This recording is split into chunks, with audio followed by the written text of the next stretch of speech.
What's bonus materials? A suffering behind the scenes. All right, yeah, let's do that. Cool. Yeah. I think people like being frightened. I think they like exploring Wow, the look at darker that side old of camera. humanity and looking into an environment they wouldn't normally, have access to, most likely.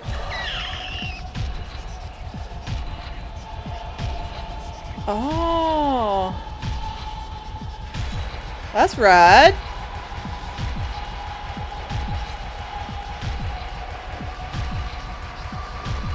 Man, we don't ever get shit like this anymore with our games. I think early on, the team would talk about what we found compelling in the horror genre, and far and away, The Shining was the movie that stood out for everyone as something that was uniquely horrific, yet not cheesy or ridiculous at the same time. Look at the high Serious production costs on piece, this. It was also intensely frightening. So we really wanted to create that same feeling of you're walking through an environment and then you're seeing visions of things that are, you don't maybe understand right away, but over the course of the whole game, I still don't understand them. Sort of a full picture of, one man's tortured soul and the horrible historic events that have taken place on this island. Yeah, talk to me. The island has had a colorful history, where there was a rock quarry that was used to build the prison. There was a beach where a ship wrecked. There's an old abandoned asylum, which is a Victorian home from the late 19th century. That served two important functions, which was to keep the game environment varied over the course of the game and to allow us to sort of bring out history through recreating different architectural styles, or obviously a rock quarry is going to look very different than a beach and so forth. We would portray the history of the island was to give the player opportunities to find bits of the history as they progress through the game. And in doing so, they uncover sort of a more macro vision of the island's nature. I can blame that guy for the quarry. We didn't really want a character that looked any particular nationality. Look how young these guys are. He really is almost Neanderthal in his appearance. He's very primal. We wanted that strength to kind of come through, so we built up some of those characteristics. A tough character that no matter what he was doing, he always came through as like a really solid, tough guy. And then he looked cool no matter what he was doing. Like he was just shooting a gun, he looked good. He did look pretty cool. And carried out an attitude throughout. I think the primary thing we wanted to do was make the player feel that though they were in this intensely frightening and life-threatening situation, they were in control of a character that could make it through if only they were able to manage it themselves. It's not like in some horror movies where the main characters are sort of weak and constantly tripping over roots as they're trying to run away from the guy, and they can just barely manage to survive. Torque is someone who can take on an army of creatures and blast them to bloody bits and be ready for more. Well, the thing with Blood is it's actually a lot like a shadow map in terms of projecting geometry onto another object. So we basically take our Blood texture map, we figure out what objects collided with, and we send it through a projection matrix, and it ends up being rendered on top of the other geometry, looking like it's actually attached to it. There's actually a whole series of different effects and objects that come into play. We have everything from blood that sprays onto the wall behind you. We have the player pretty good. will have blood spray onto him. You'll be covered from face to toe. We have the enemy that you're hitting, of course, gets damaged. You can lose limbs, you can lose your head. It really feels like you're actually doing physical damage to the world.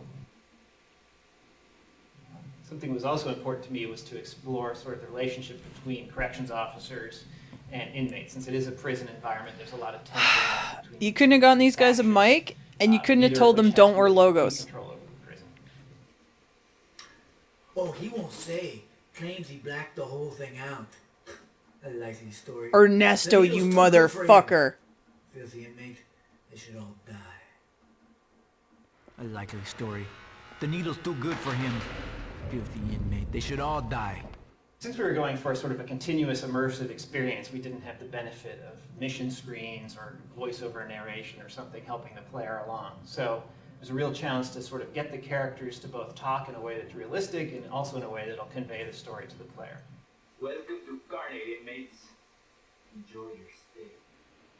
Once the cataclysm happens and the creatures are everywhere, the corrections officers are really on the same side you are.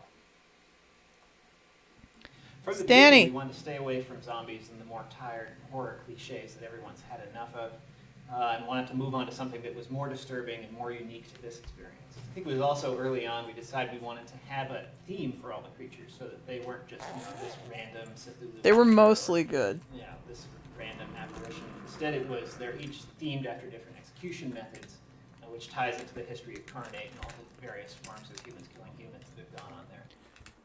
Infernas were a mistake. Creatures, we wanted to make them as creepy as possible, make them feel very intimidating and deadly. We drove a lot. Look how much they have to black out. For a lot of the creatures from movies like House on Haunted Hill and old Geiger stuff. It really actually fell on probably one of the sickest character designers I've ever met, Ben. So he really tore it up and really was the inspiration for every one of these character designs. They really started to come home and really started to really have some depth to them once the sound got in. I have to say the sound is probably one of the most amazing pieces of work that's been. You couldn't get Stan Winston for this, or did Stan Winston really have nothing to do with it? It was just his studio. I worked with the composer to come up with sort of a hybrid idea there where we would extract the elements for the music from the sound design.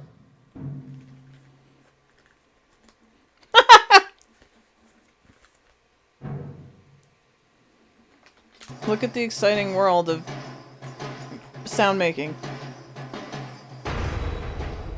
Music was pretty good. And gathered up objects that were made of various elements, stone, steel, things that had long tones. We were using aluminum rods that were 10 and 12 feet long and getting them to resonate lengthwise. We were then striking them and getting them to resonate horizontally. Just about anything we could think of to create sonic signatures that were not typically used in game soundtracks. See? Akira Biggest thing I hope Yamaoka the gets player all brings to the the... game is their own sort of the creativity.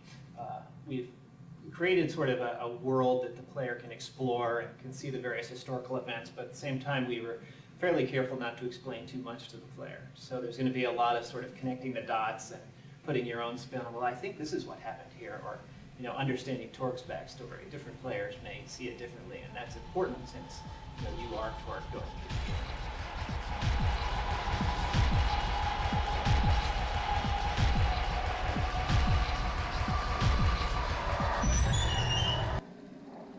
That's it? Oh, okay. Well, instead of prison is hell. I mean, that was real shit quality, but that's cool. Like, when's the last time we got a game that even showed us anything like that? It's kind of like movies, right? Because we don't really buy physical copies anymore. Like, that used to be one of the things you look forward to as a bonus material. Bring bonus material back inside the haunted prison. Let's do it. What? I didn't expect anything real. Bro. Don't film in there. I don't like being in here at night by myself.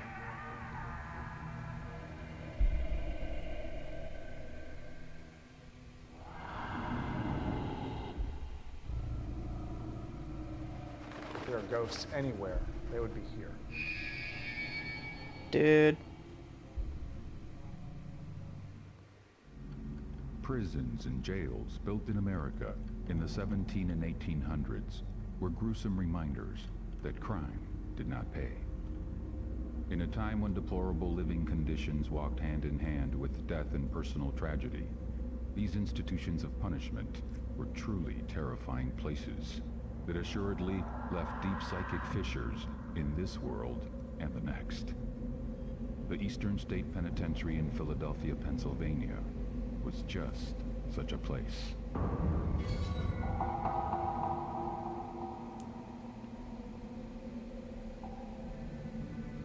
Most prisons before Eastern State was constructed were large open holding cells. Is this shit They would real? put everybody in together. They'd put adults in with children, men in with women, and all types of criminals. So petty thieves would be locked in with murderers, all packed into these large, open holding cells. They were incredibly violent, disease-ridden. Sometimes disease would wipe out the entire prison population. There was very little sense that people would be better after they were released.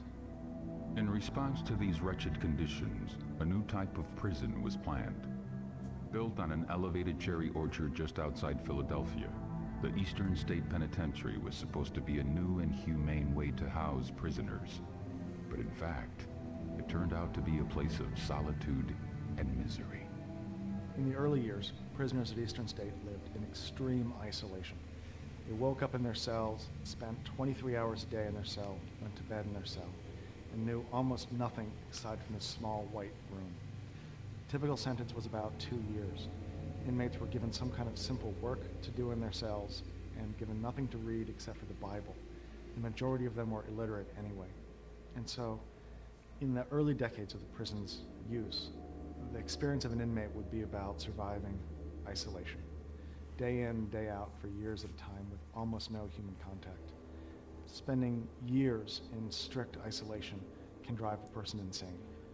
Prisoners were housed in small individual cells with no windows and shortened doorways, specifically designed to humiliate an inmate. The only light source in the room came from a single hole cut in the ceiling of the cell called the Eye of God. Give us a documentary on this for fun? Designed like small chapels. They have a high arched ceiling and blank white walls, and the only light comes in from above. And they call it the Eye of God. And so when you're in there, you look up and all you see is this little circle of daylight looking down, and it does look a little bit like an eye. And it's meant to create the impression that you're always being watched, and that even though there's no windows in the room, God is looking down at you through this little point, this little eye above. It's spooky. The key to the success of Eastern State Penitentiary was the complete isolation of its inmate population. As a matter of practice, prisoners were hooded whenever they were outside their cells. Cells were built with soundproof walls in order to keep the prisoners from fraternizing with each other. For all essential purposes, the inmates were cut off from the outside world, forbidden to see another prisoner for the entire duration of their sentence. The people who ran Eastern State Penitentiary had a fetish about silence, and so even the guards pacing these corridors wore socks over their shoes to muffle their footsteps. And the carts they used to roll food up and down the hallways had leather over the wheels so they'd roll silently up and down the hallways. Inmates ate in their cells, they slept in their cells. Inmates were only taken out of their cells to bathe about once every 2 weeks, and when they did that, they had their heads covered with a hood with no eye holes, basically put a bag over their head, so that all the inmate would remember from their time at Eastern State was the 4 walls of their cell. Oh my gosh. Silence was strictly enforced at the Eastern State Penitentiary.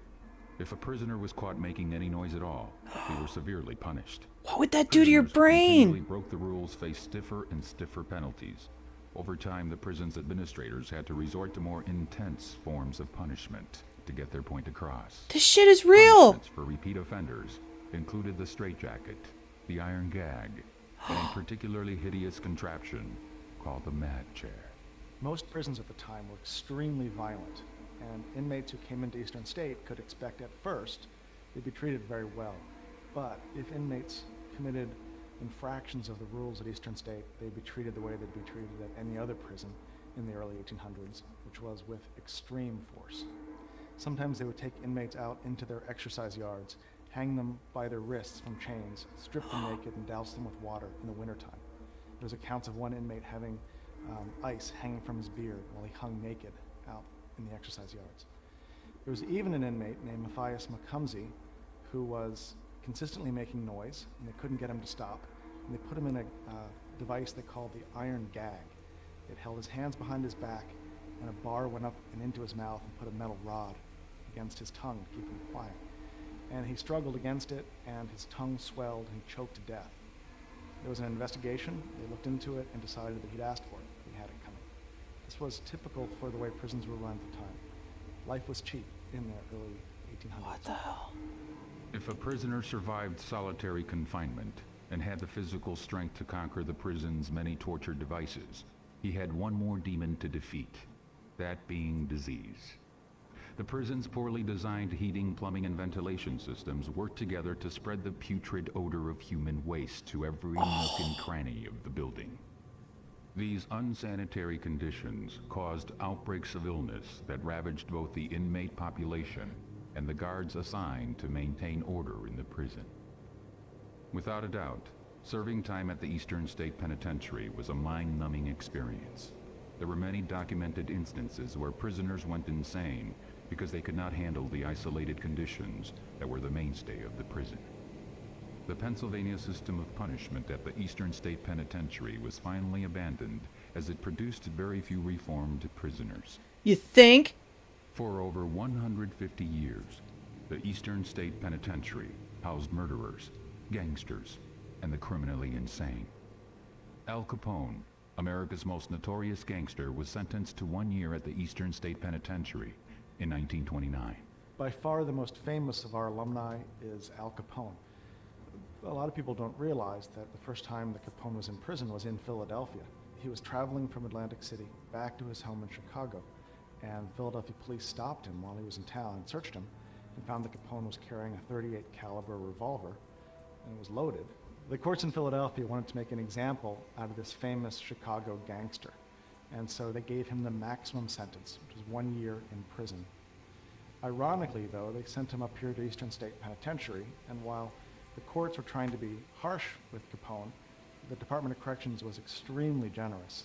And so while he lived here, Capone had oriental rugs and oil paintings on the wall of his cell, and he had a cabinet-style radio, which would be fairly high-tech, like having a DVD player now. We've never known why he got such special treatment while he was here. He might have bribed the warden. Money. It might have just been that he was a celebrity. In 1956, cell block number 15, also known as Death Row, was constructed at the Eastern State Penitentiary, one of the last buildings added to the prison complex. Cell Block 15, otherwise known as Death Row, was a two-story building that housed the worst examples of humanity. Cell Block 15 was the last cell block added Oh my to the gosh. Eastern State Penitentiary complex, and it's where they house the most violent and disruptive inmates in the Pennsylvania system.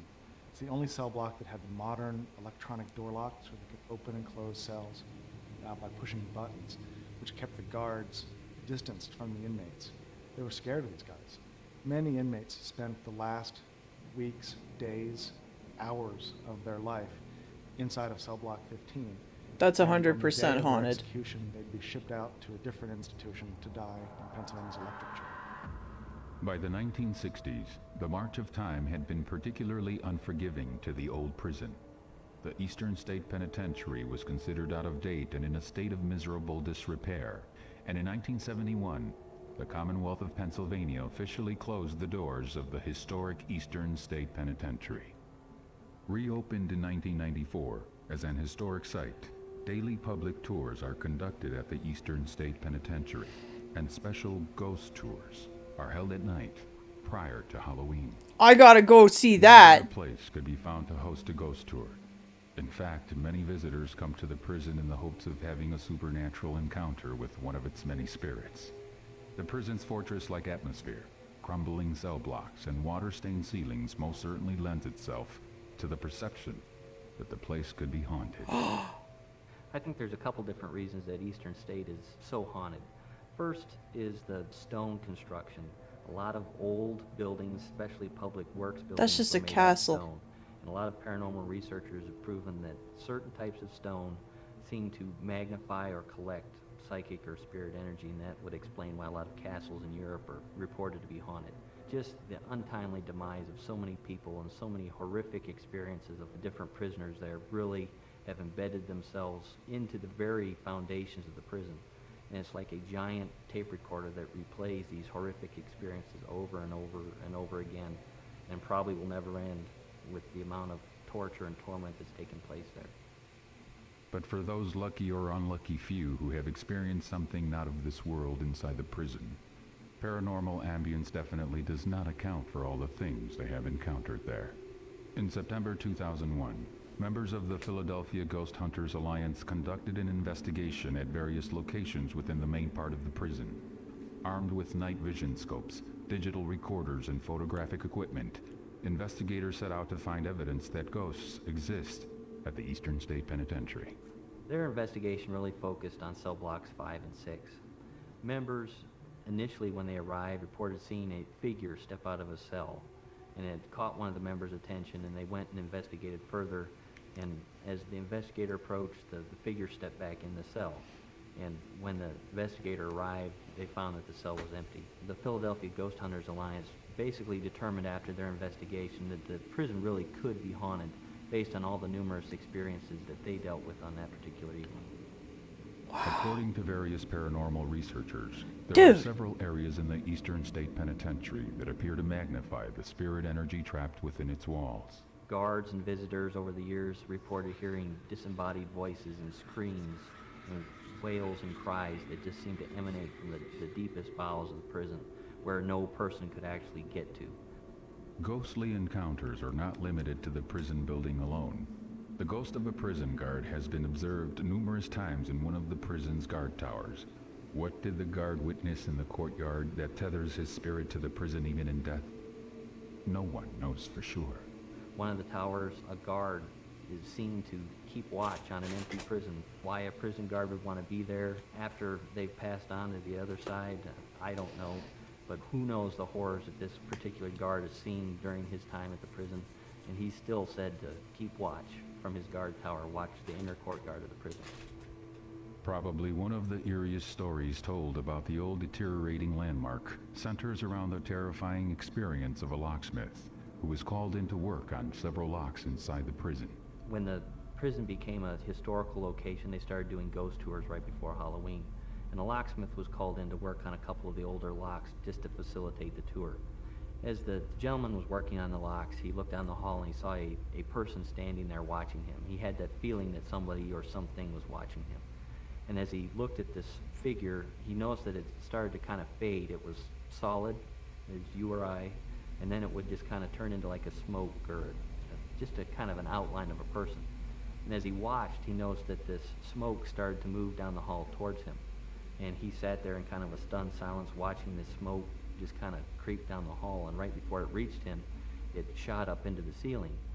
The locksmith looked up, kind of expecting probably to see an apparition or what have you, or at least to see where the smoke had gone. And instead, he saw numerous glowing cat eyes that were looking down at him, blinking. Oh, fuck that, In a eh? maniacal voice, he heard the words, "We're watching you." The Others have poster! reported seeing human shadows disappearing into walls of solid stone, while others have encountered a vaguely humanoid specter which is said to exude a profound loathing from somewhere inside its wisp-like form. Other volunteers working in the 6th block have reported seeing ghostly figures darting back and forth across corridors and Oh my disappearing gosh. into rooms. In each instance, no one has been able to identify the source of the strange noises or the wraith-like visitors. Without a doubt, the Eastern State Penitentiary is haunted. There were evil men placed in this prison to keep them away from humanity, and that evil still exists there today. Only now it's just waiting in the shadows, waiting for that unsuspecting visitor to get too close, to finally make it or exact its revenge. We've always heard that Eastern State is haunted, and it's hard not to walk around here and feel that people just left, or that there's something happening behind you. Then you look around, you see the way the building's deteriorating, and it's this lost world of just crumbling walls and skylights throwing the light down, or moonlight at night. And it's very, very spooky. You have to believe that if there are ghosts anywhere, they would be here, because there were so many thousands and thousands of people who lived out the end of their life in this building, trying to get out and not able to do it. The numerous paranormal events encountered by visitors and staff, coupled with the documented incidents reported by ghost investigators at the Eastern State Penitentiary, are proof that sometimes, when a prison is abandoned, the spirits of the men and women who died there linger behind. What lurks in the shadows behind the walls of the old Eastern State Penitentiary? No one knows for sure, but one irrefutable fact seems to go unquestioned. When the prison is silent, and the only noise that can be heard is the howl of the wind through the halls or the groan of a cell door moving by itself, the prison's horrible past creeps out and mingles with the present. Eastern State Penitentiary is just a difficult place to be at night. it's creepy, and we generally keep out of here after sunset. Oh, come on.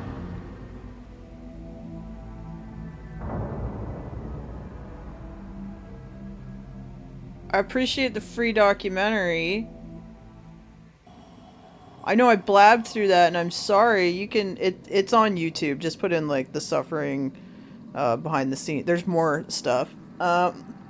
Apparently that place is, thanks to Google, 2027 Fairmont Avenue, Philadelphia. As of 2023, it's still open. I might have to make a trip to the United States. But you know, like, I'll freak myself out and I'll be like, no, someone's going to come back with you. What is PsyOps? This feels like another game that they made. But we're here! How often do we get bonus material, man? Let's do it! Rating pending! Should I get this game? Nick Scryer, facial reconstruction and a memory wipe. Intelligence has the movement attacking the refinery in about 90 hours. This memory wipe will give us plenty of time to drop him in and get him past the movement side probes. Crimegate's specialty is science. They dismissed General Krieger, but Scryer stayed with Mindgate and took his psychic powers to a new level. Memory wipe initiating.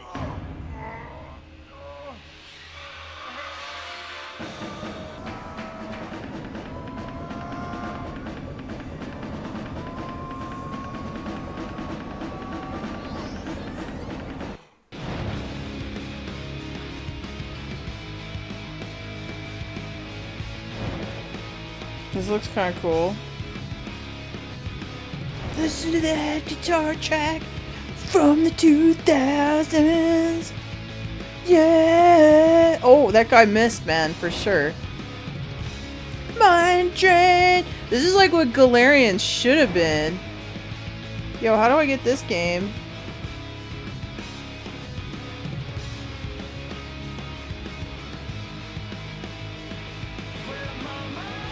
Yeah.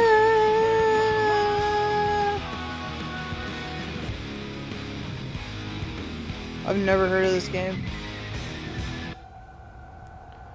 The Mindgate conspiracy. Okay, so I should get that game. Never heard of it. According to the internet. Coming 2004! Yeah! Apparently you can get this as freeware on Major Geeks.